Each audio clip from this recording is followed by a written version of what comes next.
তো এই কথা তারবিয়াত নিজে তো আচ্ছা জানবো তাহলে তো দিব, আমি নিজেই তারবিয়াত পাইনি। কথা বুঝেন, আমি নিজেই এখনো বুড়িয়ে গেলাম বাম হাতে খেতে খেতে, আমি নিজেই এখনো সুয়ার দোয়া জানি না, এখনো নিজে ওযুর তারিকা জানি না, এখনো নিজে সেই স্ত্রীর কাছে যাওয়া দোয়া জানি না, আমি এখনো কিভাবে নামাজে দাঁড়াতে হয়, কতটা রাফে আদায় করতে হয়, কোনখানে নিয়ত কিভাবে বাঁধতে হয়, আমি তো এখনো জানি না। আমি সন্তানকে তারবিয়ত কি দিব? আমার ছেলে চলা বলা, খাওয়া পড়া, উঠা বসা সব কিছুর তারবিয়ত আমাকে দিতে হবে।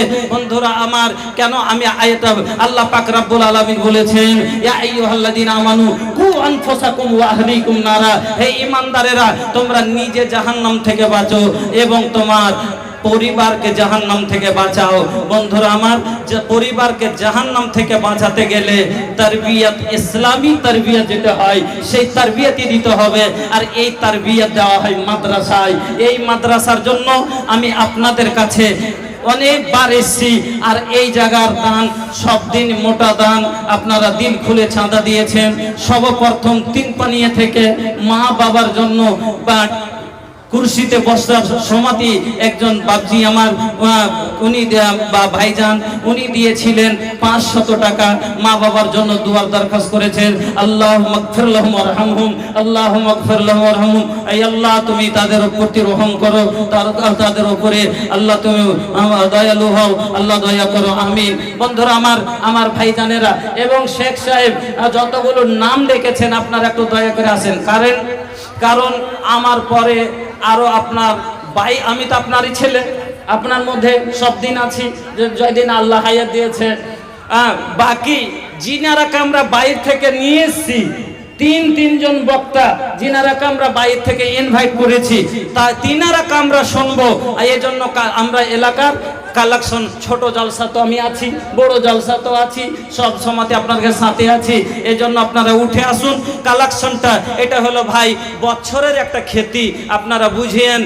আপনার যেরকম ধান একটা ক্ষতি, আপনার যদি ধান যেরকম কিছু একটু সামান্য কয়েকদিন পানি হয়ে যাওয়া তো কতটা ক্ষতি হয়ে গেল, ওই রকমই কিছু ডুবে মরে গেলে আপনার যেরকম ক্ষতি হয়ে যায়, ওরকমই একটা জলসা বছরের ক্ষতির মতো মাদ্রাসার লেগে আপনার দিকে তাকিয়ে আছে। যেমন আপনার 5 বিঘা 5 জায়গায় ভুঁই আছে, ওই রকম 5 দিকে তাকাইছেন, 5 বিঘা থেকে 25 কুইন্টাল আসবে। ওই রকম ভাই আমরা মাদ্রাসালা তাকাইছে 5 গায়ের দিকে, 3 পানিয়ালা আসবে, হরিশপুর আলা আসবে, ওদিক থেকে মোমাইয়া ধমগড় আসবে, এদিক থেকে হাজিপুর আসবে, সোনবর্ষা আসবে, এই চারিদিক থেকে সবাই মিলে দিয়ে এই তার মাদ্রাসা হেফজুল কোরআন, এই মাদ্রাসা নাকি না, ফাইজুল উলুম, ফাইজুল মুসলিমিন, এই মাদ্রাসাকে আপনারা মোহাব্বতের সাথে অন্তর খুলে আপনারা আসুন, হাত বাড়ান। সর্বপ্রথম আমি আবদার করব, একজন এর আগে যেমন পেয়েছিলাম 50,000 টাকা আমার শরদিয়া হাজী সাহেবের কাছ থেকে পেয়েছিলাম, আমি আজকেও বলবো হাজী সাহেবকে যে আপনি শুরুয়াত করেন। পিছে পিছে সব জিনিসেরই একটা রাহবার থাকে, সব জিনিসেরই একটা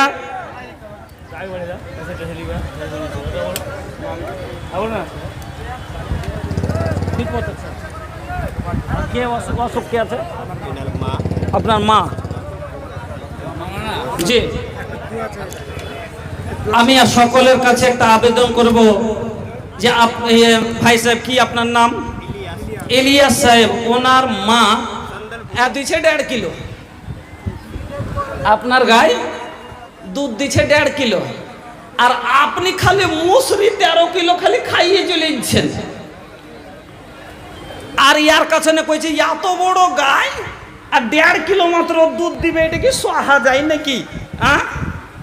এই পানি পড়ালি এই ফালনা করবে যার কাছ থেকে, ছাঁকটা খারাপ করে দিয়েছে, না হলে দুধ হইবে না কিনা? গাই জি খালি এরকমই আছে। এত বড় গায়ের কম করে 10 কিলো দুধ হওয়া দরকার।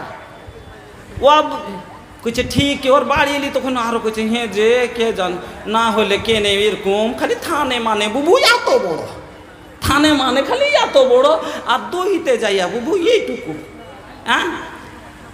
यार काज कर पानी पढ़ाओ और काज कर फूंक माराओ और काज कर ई कराओ और ताबीज बांधा कालादा बांधा ताद बांधा कड़ा बांधा ओ मुसलमान नबीजी बोलेन मान अल्लाह का तमीमतन फकद अशरक जे व्यक्ति ताबीज बांधलो से शिरिक करलो गाय बियाइनी आगे कालो धागा आगे ঢাকানির তেনা গলাতে লেপটাইছে লেপটাই না গায়ের প্যাড বড় হয়েছে থানটা নেমে উঠেছে চাপ্পল ছিলে গলায় বেঁধে দেয় না আচ্ছা গাইটা তো ই গলি থেকে ও গলি যায় না তাও যদি চাপ নজর লেগে যায় ওই বাড়ির বহু বেটিরা 5 গা বেড়ায় 7 মাস 8 মাসের প্যাট লিয়া তার গলায় 3 খান করে চাপ্পল দেওয়া দরকার ছিল কিনা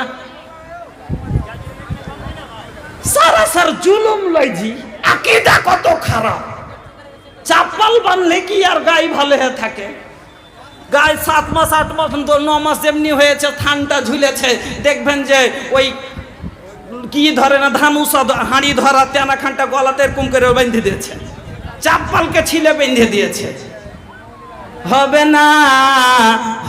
না আল্লাহ পাকের নবী বলছেন ওয়া আলাম জেনে নাও আন্নাল উম্মাতা লাবিজতামাত আলা আইয়ান ফাওকা বিশাইইন লাম ইয়ানফাউকা ইল্লা বিশাইইন কাদ কাতাবাহুল্লাহু লাক একটা করবে তো দূরের কথা সারা পৃথিবীর মানুষ যদি ऐसा চাহে যে তোর 10 কিলো করে দিব হবে না যদি তোর ভাগ্যে 1.5 কিলো লেখা থাকে ওটাই হবে যেটা তোমার ভাগ্যে লেখা আছে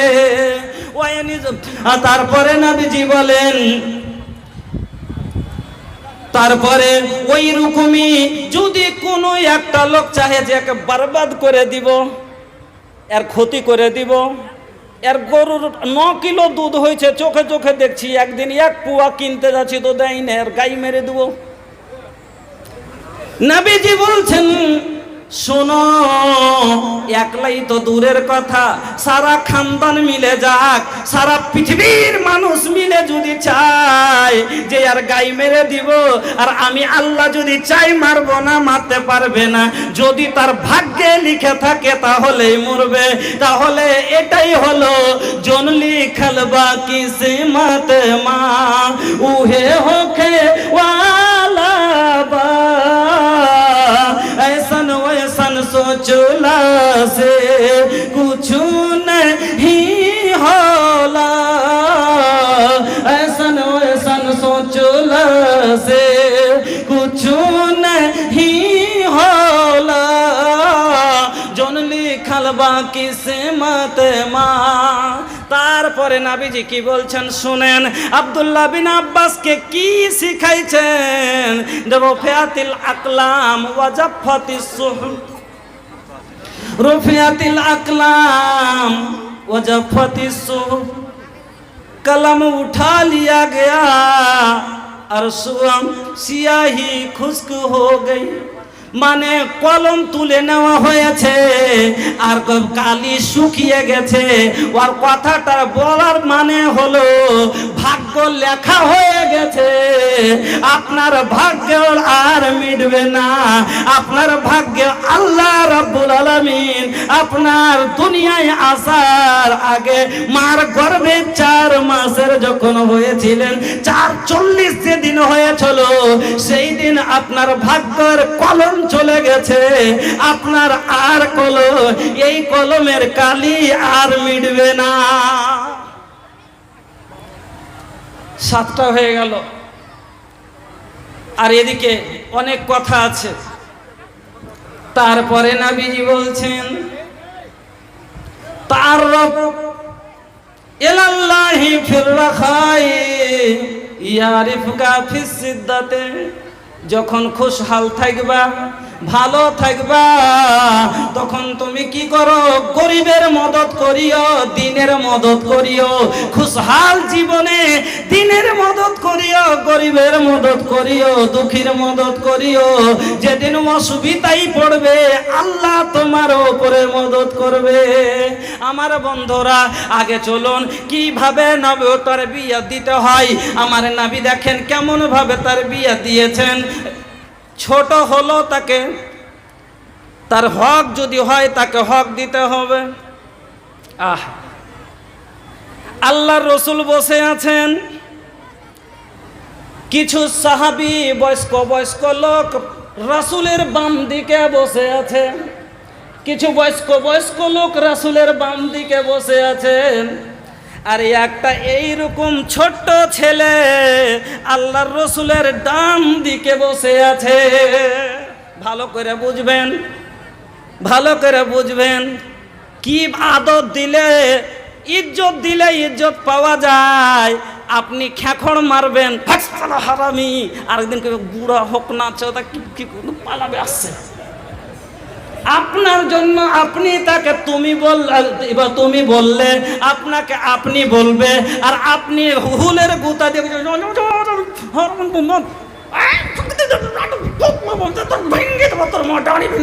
আরেকদিন পালাবে, সালা বুড়া আসছে। দেখেন রাসূলের তরিকা, নবীর বাম দিকে বড় বড় বয়স্ক লোক বসে আছে, রাসূলের ডান দিকে ছোট্ট ছেলে বসে আছে। আল্লাহর রাসূলের কাছে একটা পিয়ালাতে কিছু জিনিস এলো, একটা পিয়ালাতে দুধ হোক শরবত হোক, দুধ মেনে নেন। আল্লাহর রাসূলের হাতে একটা পিয়ালা দিয়ে গেল, আল্লাহর রসুল পান করলেন। পিয়ালাটা আল্লাহ রসুলের হাতে দিলে, খুব সুন্দর করে বুঝিয়েন কথাটা। রাসূলের ডাহিন দিকে এরকম একটা ছোট ছেলে, রাসূলের বাম দিকে এরকম কিছু বয়স্ক মানুষ। এবার পিয়ালা নিয়ে এলো, আল্লাহ রসুলের হাতে দিলে, আল্লাহ রসুল পিয়ালাতে থেকে পান করে নিলেন। পান করার পরে বাঁচলো যেখানে বাঁচলো, তো ভাই কোন দিক থেকে দেওয়া দরকার? কোন দিক থেকে? ডাহিন দিক থেকে। এদিকে ডাহিনে কিন্তু ছোট ছেলে আছে, আর এখানে বাঁ দিকে ছেলের দাদু আছে। কথা বুঝবেন, ডাহিন দিকে পোতা, বাম দিকে দাদু, মেনে চলেন। বা ডাহিন দিকে বেটা, বাম দিকে বাপ। এবার বাপের হক বেশি না বেটার হক বেশি? সবাই বলবেন বাপের হক বেশি, বড় মানুষের ইজ্জত বেশি। কি আর এদিকে যদি দেখতে যাই শরিয়ত হিসাবে, আপনার রাসূলের তরিকা হিসাবে হকদার হলো ডান দিকওয়ালা। এবার নবীজি ওই ছেলেকে কেমন করে দেখেন, রাসূলের তরিকা এটা লয় যে আমি পান করলেন আর লেও ভাই তুমি খাও, তারপরে ও খাবে, তারপরে ও খাবে, তারপরে তো ছেলেটাকে দিও একটু। না, শরিয়ত শরিয়ত, তরিকা তরিকা। ডাহিন দিক হকদার, ছোট ছেলে আছে ওর হক। ছেলেটাকে রাসূল ডেকে কি বলছে? কইছে আতা জানুলি আন উতিয়া হাউলাই। এ ছেলে, এ বাবু শোনো, তুমি যদি কহো তাইলে এই বড় মানুষগুলাকে আগে পিয়ালাটা দিব। বুঝেন, ছোট ছেলের কাছে নাবিস এজাজত নিছে যে তুমি যদি বলো এজাজত দাও, তো আমি এই বড় লোকগুলাকে, বয়স্ক লোকগুলাকে আগে পিয়ালাটা দিব। ছোট ছেলেটা কি বলছে? লাউ আল্লাহ হে, না না না, আল্লাহর কসম, লাউ সরবে নসিবি মিনকা আহাদা, আমি আমার উপরে কাউকে দিব না, আগে আমি পান করব, পরে ওর হক পরে পান করবে। নবীজি ছোট বাচ্চাকে পিয়ালা দিলেন, বড়কে দিলেন না। নারে তাকবীর। শরিয়ত, তারবিয়াত, এর নাম হলো তারবিয়াত। ইজ্জত দিবেন, ইজ্জত পাবেন। চান্দা হ্যাঁ আব তো করতেই হবে। আজ মনে